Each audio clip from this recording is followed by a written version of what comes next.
Salam à tous et je suis très heureux de vous retrouver pour une nouvelle vidéo. Le Maroc est déjà qualifié pour les huitièmes de finale de cette CAN 2024 mais va affronter la Zambie ce mercredi, notamment pour prendre la tête de ce groupe. Et surtout, les hommes de Regragui auront pour ambition de se racheter après la prestation décevante qu'ils ont livrée face aux Congolais.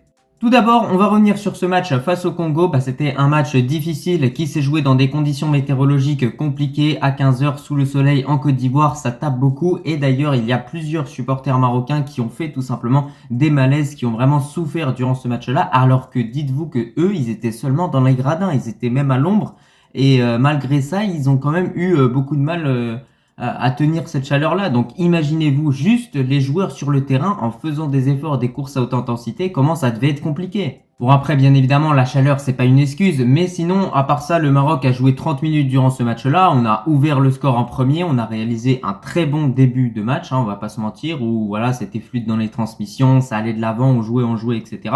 Puis en fait une fois qu'on a pris ce penalty de Bakambu, le Maroc s'est un petit peu arrêté de jouer et ça a permis clairement à la RDC de revenir dans ce match-là parce qu'ils ont égalisé à la 75e minute sur une action vraiment honteuse. Voilà, on a vu qu'il y avait plein de joueurs marocains qui étaient sur un seul joueur alors qu'il y en avait un autre en retrait qui était totalement tout seul. Donc tout ça, c'est des éléments qu'il va falloir corriger pour le prochain match. En tout cas, si tu tiens à en savoir plus sur ce match-là, j'ai sorti un débrief qui est disponible où j'ai vraiment donné mon avis en intégralité. D'ailleurs, pour tous ceux qui regardent cette vidéo sans être abonnés, abonnez-vous, likez et commentez cette vidéo et un très grand merci à l'ensemble des personnes qui feront ça. Sinon, j'ai vu que nos joueurs manquaient de jus, manquaient un petit peu de folie, surtout au niveau de l'animation offensive et surtout les entrants comme Amin Harit, El Khannous et Zalzouli qui sont d'habitude des joueurs qui apportent beaucoup sur le terrain. Eux aussi, franchement, ils manquaient de jus et ils ont vraiment rien apporté du tout. Donc franchement, ça c'était très décevant. Ils ont perdu beaucoup de ballons. Peut-être qu'ils ont vraiment paniqué. Ils arrivaient vraiment pas à jouer ensemble. Donc c'était vraiment une catastrophe totale.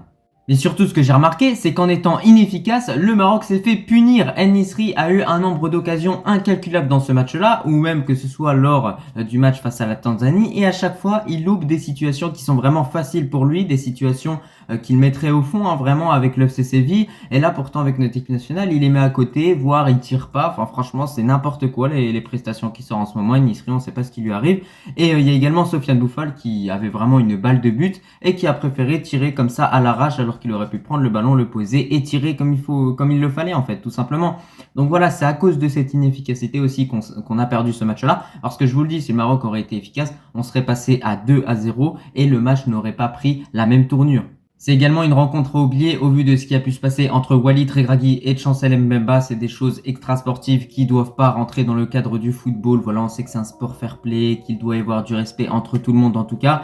Selon moi, en tant que Marocain, en tout cas, je défends Walid Regragui et Chancel Mbemba a du mal interpréter les propos du coach marocain et a dû prendre ça pour d'autres propos. Enfin bref, il a fait un mélange de tout ça et aujourd'hui, il a raconté n'importe quoi. Nous devons passer à autre chose et maintenant se concentrer sur ce match face à la Zambie. Et concernant cette équipe-là, elle compte 2 points au total. Les Zambiens ont effectué 2 matchs nuls. Donc il y a une donnée déjà à prendre en compte, c'est que cette équipe-là est invaincue. Donc va pas falloir les sous-estimer, va pas falloir se dire c'est la Zambie, ils ont seulement 2 points, on va y aller tranquille. Non, c'est une équipe qui va pas rigoler. Et surtout, si les Zambiens s'imposent face à nous en tout cas, ce que je n'espère pas, ils pourraient avoir au total 5 points, ce qui pourrait largement leur permettre de figurer en huitième de finale. Donc croyez-moi que la motivation de leur côté, elle va être présente. On va avoir une équipe en face qui va avoir envie d'aller chercher la victoire. Et c'est le même cas de figure pour nos joueurs. Donc c'est pour ça que j'espère voir de l'impact, j'espère voir de la combativité dans ce match-là. Et surtout, j'espère voir une équipe marocaine qui aura la volonté de se racheter au vu de ce dernier match qui a été catastrophique. Parce que voilà,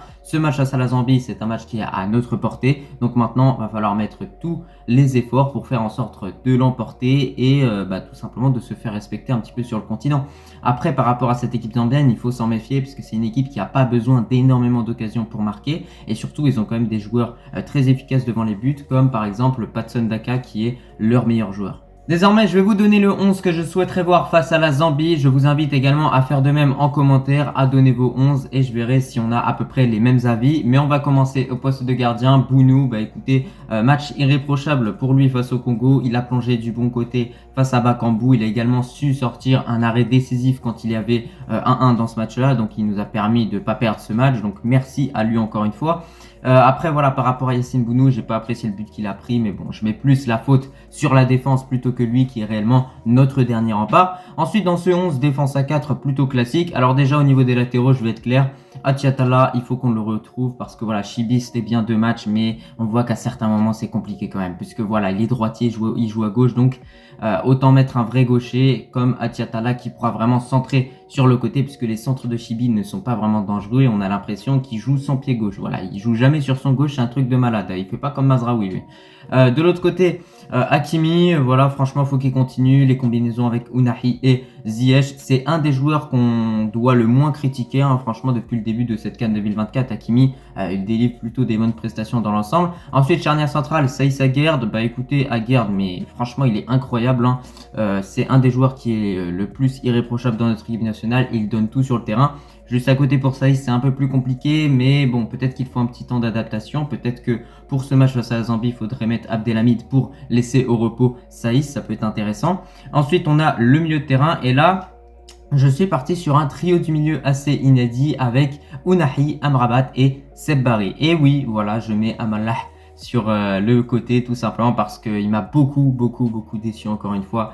Face au Congo, même si voilà, c'est un petit peu toute l'équipe qui a été mauvaise, ça n'empêche pas que ce joueur-là a aussi peut-être besoin de repos, donc c'est pour ça que je préfère le laisser sur le côté et je préfère lancer Seb Barry en tant que titulaire, qui est un joueur polyvalent pouvant occuper la fonction de milieu central, d'ailier gauche, d'ailier droit, bref, il peut jouer partout sur le terrain, il a le physique, il a tout en tout cas pour performer et je trouve ça dommage que depuis le début de cette Coupe d'Afrique, il n'ait pas encore joué la moindre minute, donc voilà. J'invite vraiment Walid Regragui à faire jouer Seb Barry. Juste à côté de lui, on a Ounahi pour la créativité, qui va pouvoir encore combiner très bien avec Ziyech et Hakimi. Et pour finir, surtout dans ce milieu de terrain, Amrabat, voilà, lui encore une fois, il a réalisé un match irréprochable face au Congo. Il donne tout au milieu de terrain, il récupère le maximum de ballons. Et surtout, Amrabat, on a l'impression qu'on le retrouve à son meilleur niveau, puisque sur le terrain, on voit qu'il est partout. Parfois, il est tout devant, tout derrière, enfin bref. Faut qu'il continue sur cette lancée Amrabat puisque ça fait vraiment plaisir de le voir à ce niveau-là. Enfin, le trio d'attaque, là vous allez voir encore une fois que j'ai effectué vraiment des choix forts. En tant qu'attaquant droit, Hakim Ziyech, en tant que buteur, à Tissou Dali et en tant que ailier gauche, Ezal Zouli que je mets d'ailleurs par défaut. Bouffal, franchement, il m'a vraiment beaucoup déçu. Hein. Donc Bouffal, il va me falloir du temps pour que je digère encore la performance qu'il a pu sortir, que je digère également son gros raté. Bon, pour Ezal Zouli, c'était pas mieux hein, face au Congo. Lui aussi a sorti une entrée pas incroyable, mais bon, je pense que pour ce genre de match face à la Zambie, tu as besoin de joueurs comme Ezal Zouli. Voilà, Ezal Zouli, on voit qu'en termes de gabarit, il est quand même beaucoup plus stock et musclé que Sofiane Bouffal, donc c'est pour ça que je l'aligne en tout cas. Je trouve que c'est un joueur qui parfois en débutant un match peut vraiment t'apporter beaucoup sur les premières minutes, notamment avec ses percées sur le côté gauche, donc pourquoi pas mettre Ezal Zouli en tant qu'ailier gauche.